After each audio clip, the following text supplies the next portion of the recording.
Everyone, आज का हमारा टॉपिक है ब्रीच यानी कि उल्टा बच्चा। नॉर्मल मेडिकल साइंस के अनुसार 36 से 37 वीक्स के अंदर बच्चा पेट के अंदर घूमता रहता है, उसका प्रेजेंटेशन चेंज होता रहता है और इसमें चिंता की कोई बात नहीं रहती। हमें पता है कि बच्चा घूम जाएगा, सीधा है तो उल्टा भी हो सकता है, आड़ा हो सकता है, टेढ़ा हो सकता है।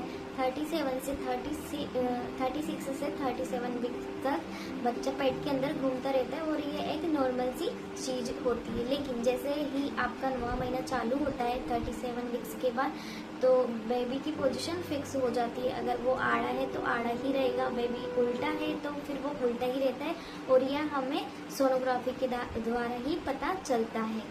बहुत सारे पेशेंट का ऐसा मानना रहता है कि हमने 35 वीक्स में सोनोग्राफी करवा ली है और अब हम सोनोग्राफी नहीं करवा पाएंगे, अभी हम जल्दी सोनोग्राफी करवा लेते हैं ताकि सब चीज़ें सही रहेगी। लेकिन ऐसा नहीं है।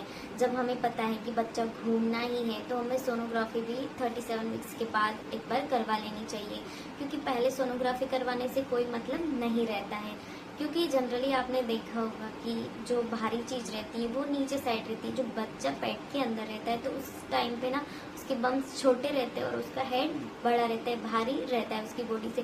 तो ऑब्वियसली अधिकतर केस में बच्चे का सिर ही नीचे आता है, लेकिन कभी कभी किसी किसी केस में बच्चे के पैर नीचे आ जाते हैं। तो ऐसी कंडीशन में बच्चे की बम्स नीचे आ जाते हैं, इसको हम बोलते हैं ब्रीच, मतलब कि उल्टा बच्चा होना।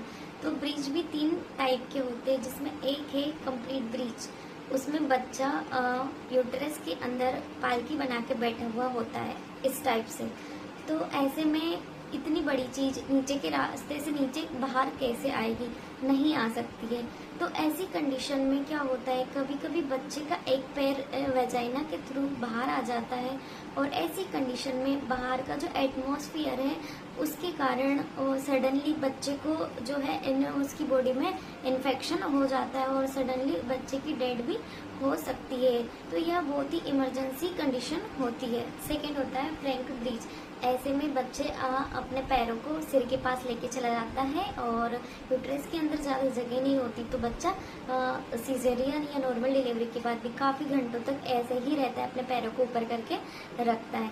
लेकिन अगर इसमें आप नॉर्मल डिलीवरी करवा सकते हो तो कंप्लीट ब्रीच के मुकाबले ये वाली पोजीशन फ्रैंक में काफी अच्छी होती है कि इसमें इजीली नॉर्मल डिलीवरी आप करवा सकते हो, क्योंकि बच्चे के पैर दोनों ऊपर चले जाते हैं सिर के पास, तो उसका बम छोटा हो जाता है और वो इजीली बाहर आ जाता है। तीसरा होता है फुटलिंग ब्रीच।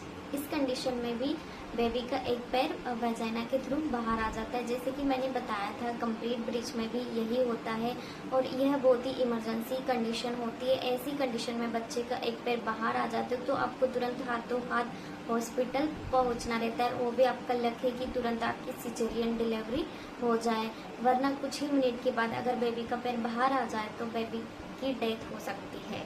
अब आप लोग पूछेंगे कि ऐसा क्यों होता है। आपने बताया कि 3% केस में ही ऐसा होता है, ब्रीच बच्चे होते हैं, लेकिन आपके मन में एक डाउट होगा कि ऐसा क्यों होता है। तो इसका कोई स्पेसिफिक कोई रीज़न नहीं है, लेकिन फिर भी कुछ रीज़न है जो मैं आपको बताऊंगी।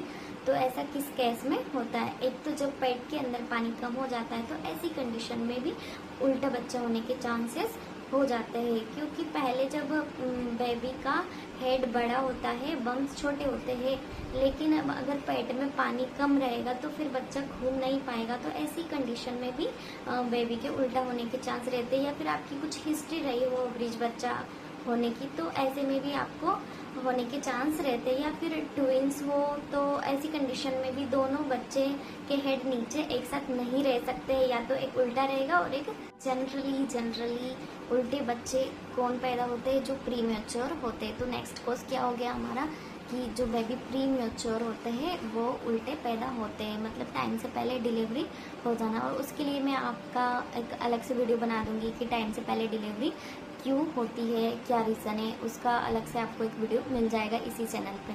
तो हमारा नेक्स्ट कोर्स है प्रीमेच्योर बेबी। दूसरा कोर्स होता है प्लेसेंटा का नीचे होना, कि प्लेसेंटा अगर नीचे होगा, मतलब आवल जो रहती है वो नीचे की साइड ज़्यादा होगी तो बच्चे का सिर लुढ़क कर वापस ऊपर की साइड चला जाता है, वो सही से फिक्स नहीं हो पाता है। तो यह भी एक कोर्स होता है। वीडियो आपको पसंद आई हो तो वीडियो को लाइक कीजिए एंड फ्रेंड्स में शेयर कीजिए, साथ ही साथ चैनल को भी सब्सक्राइब कीजिए।